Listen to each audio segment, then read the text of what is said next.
Let's mic Rajasthan news. नमस्कार, मैं शिवांगी। आप सुन रहे हैं लेट्स माइक राजस्थान न्यूज। चलिए नजर डालते हैं आज की हेडलाइंस पर। राज्य में सभी 309 शहरी निकायों में चुनाव संभव। 113 निकायों की मतदाता सूची का संक्षिप्त पुनरीक्षण जारी। अशोक गहलोत का भाजपा सरकार पर हमला, 10,000 भर्तियों को धोखा बताया। एलपीजी संकट पर कांग्रेस का प्रदर्शन, गोविंद सिंह डोटासरा ने सरकार पर साधा निशाना।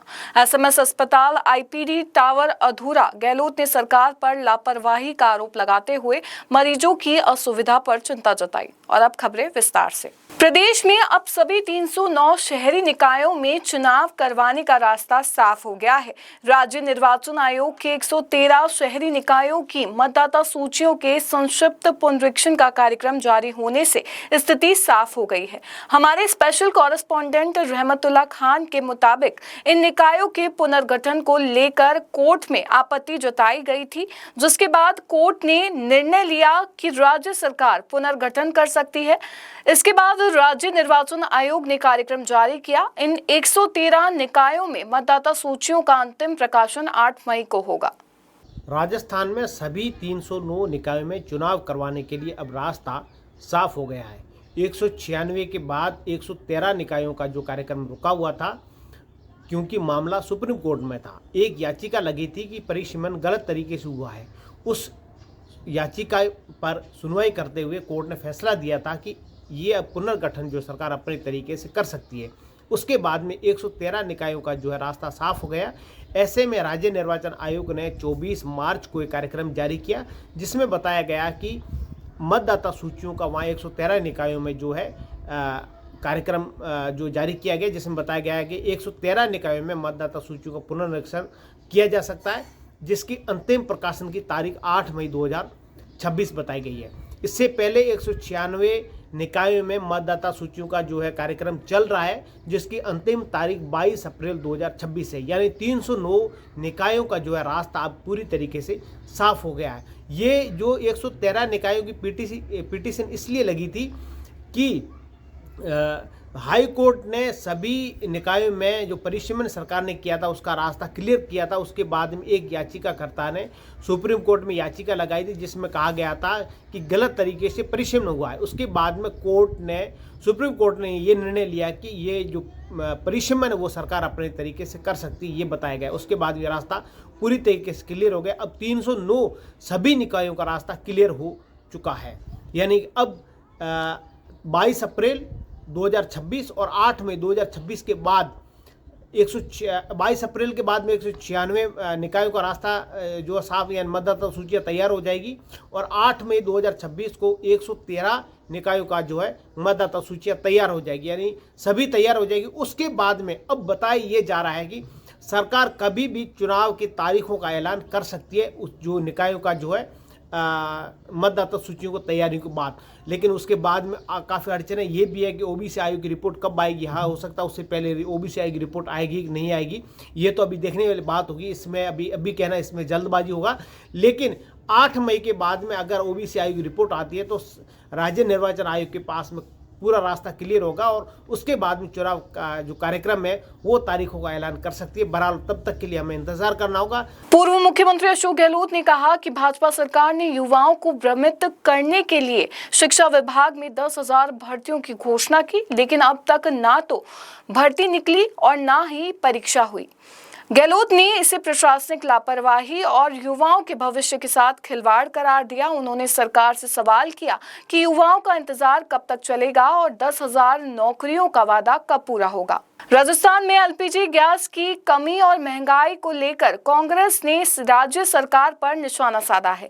कांग्रेस नेता गोविंद सिंह डोटासरा ने कहा कि आम जनता गैस सिलेंडर के लिए परेशान है, जबकि प्रभावशाली लोगों को कोई कमी नहीं हो रही। उन्होंने आरोप लगाया कि जनता को लंबी लाइनों में लगना पड़ रहा है और ब्लैक में महंगे दाम पर सिलेंडर खरीदने को मजबूर होना पड़ रहा है। कांग्रेस इस मुद्दे को लेकर लगातार प्रेस कॉन्फ्रेंस और जनसंवाद के जरिए आवाज उठा रही है। डोटासरा ने बताया कि 27 मार्च को जयपुर के शहीद स्मारक पर बड़ा जन आंदोलन किया जाएगा, ताकि सरकार को जगाया जा सके और जनता को राहत मिले। मुख्यमंत्री जी के तो आएगी नहीं, 10-20 सिलेंडर मंगा लिए होंगे पहले से ही, मंत्रियों के भी नहीं आएगी। आप और हम और जनता पीसेगी। और जो प्रभावशाली लोग हैं वो भी नहीं पीसेंगे, उनको भी मिल मिला जाएंगे। लेकिन आम जनता का क्या होगा? जिस उज्ज्वला के नाम से आपने 3 बार केंद्र में सरकार बना ली, उज्ज्वला योजना के तहत बीपीएल की माता बहनों को धुएं से मुक्ति दे दी, उनका क्या होगा? उनका क्या हो रहा है? वैसे भी सिलेंडर में छूट नहीं है, इसलिए उनको सिलेंडर काम में नहीं लेते, फिर भी जो ले रहे हैं उनको सिलेंडर नहीं मिलेगा, गरीब को सिलेंडर नहीं मिलेगा। जो छोटे रेस्टोरेंट चला रहे हैं, छोटे होटल चला रहे हैं, ढाबे चला रहे हैं, छोटे छोटे अपने उद्योग चला रहे हैं, टाइल के चला रहे हैं और कोई दूसरे के चला रहे हैं, उनका क्या होगा? उनको तो जो मजदूर काम कर रहे हैं उनको तनख्वाह नहीं मिलेगी।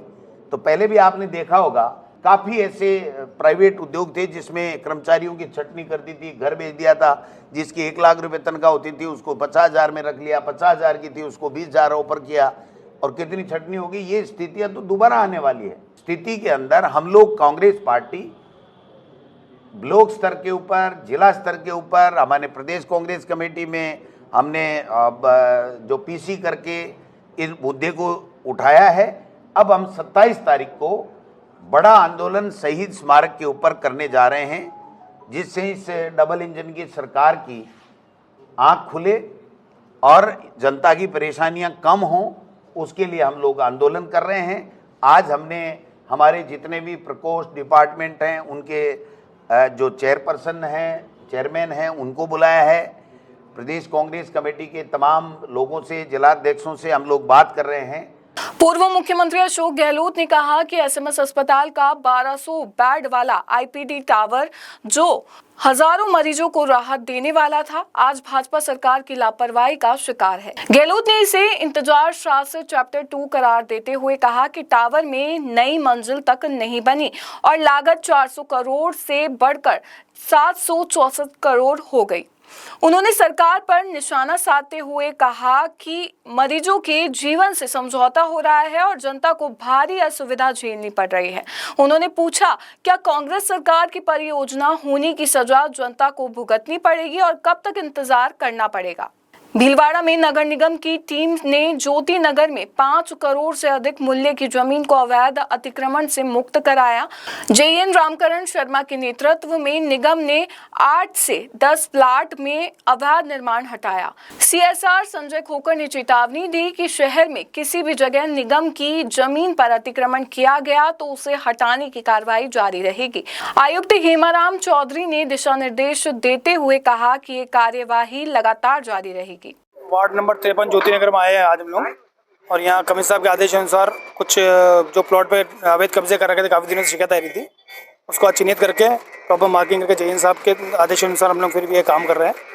और ये कम से कम 5 से 10 में शायद ज़्यादा करोड़ों की ज़मीन होगी, है 5 करोड़ से ऊपर की ज़मीन होगी।